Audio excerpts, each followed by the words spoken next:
Good day, everyone. I am Monique Llamis, and I will be your facilitator for today's lesson. So, look at your screen right now. What are the things you see? Okay, there are flip cards, charts, big books, and many more. So, these things are the clues or things that are connected to our lesson for today. So, these are the teaching and learning material. So, the lesson that I will be discussing is developing teaching and learning materials. One of the challenging but also enjoyable tasks of being a multi-grade teacher is the chance to prepare a wide range of teaching and learning materials for the grade levels and subject you teach. So, in a monograde class, it is already challenging to create learning materials, right? But how much more if you're a multi-grade teacher?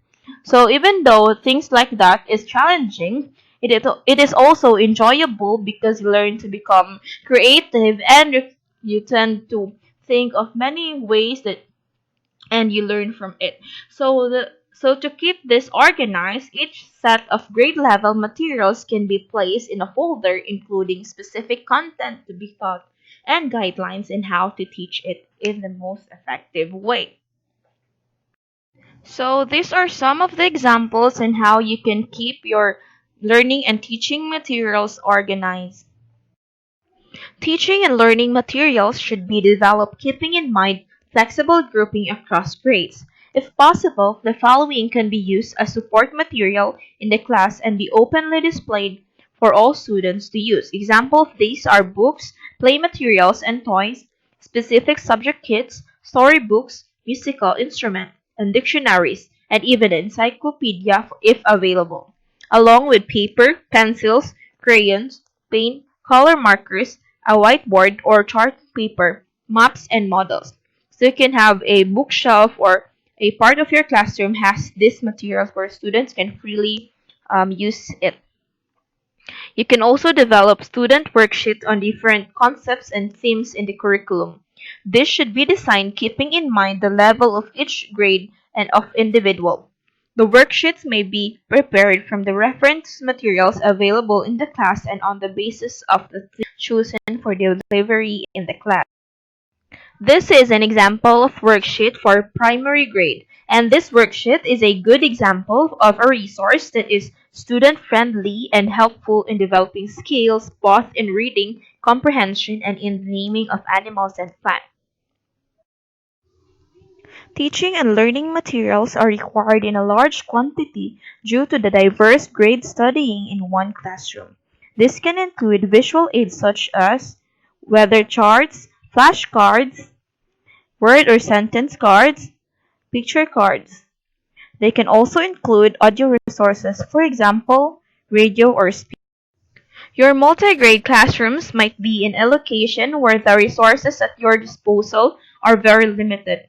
It might therefore be difficult for you to produce and duplicate worksheets. However, teaching and learning materials can be developed using locally available materials that are low cost and relevant to the local culture. This might include local flowers and plants, limestones, clay or charcoal, discarded items like tin cans, plastic bottles, milk boxes, magazines, and bicycles. This is easiest if you come from the local area and are familiar with such resources. But your expertise as a multi-grade teacher lies in improvising materials to be integrated into teaching. It can also be useful to use the local community as a resource in other ways.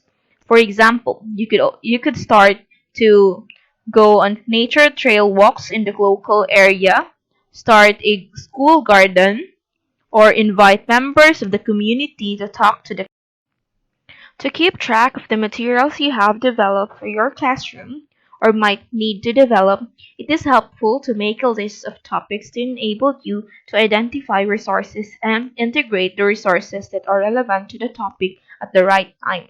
You could add the resources available in your school to the table below. So the table below is an example resources for teaching geography. Example, your topic is natural plants and trees, and your theme is flora. So example materials and resources on that could be plants grown by people in the community, local farmers and other experts, nature trail walks.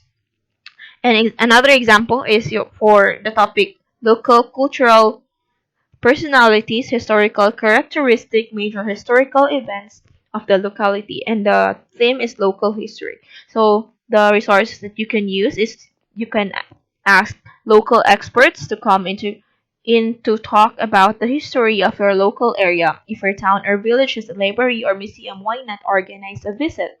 And many more. For example, if you live in an area where there are many kinds of trees, as part of science teaching, you might select a topic on trees. You could start by facilitating a discussion on trees and their benefits, and then make a grade-specific chart for describing a tree. Give one chart to each group or individual student. The groups can look at the different trees and compare their charts. At the end of the lesson, bring the whole class back together for a final activity or follow-up lesson from the textbook. After the lesson, you will have an inventory of trees in the school area. You can display the charts in the classroom and follow this up with a lesson from the textbook. The same method can be applied to other. This is an example lesson plan for grade 1 to 3 where the subject is science and the topic are trees. So it is very important that you have lesson plans so you have a smooth flow of discussing your topic or making the activities. This is an example chart on trees. For grade 1, the teacher will have a discussion and allow all students to observe the same tree and require them to draw the tree. And for grade 2, the teacher will have a discussion and all students must observe the same tree and require students to draw the tree and name the parts of the tree. And for grade 3 and 4, the teacher will have a discussion. The class will be required to have a group activity. Every group chooses a different tree and later compares the results with the whole class. So the students for grade 3 and 4 will draw the tree, name the parts of the tree, and describe their features. So that ends our lesson for today, but let me share a quotation from Paul G. Mayer. Communication, the human connection, is the key to personal and career success. So thank you everyone for listening, and I hope you learned something today. God bless.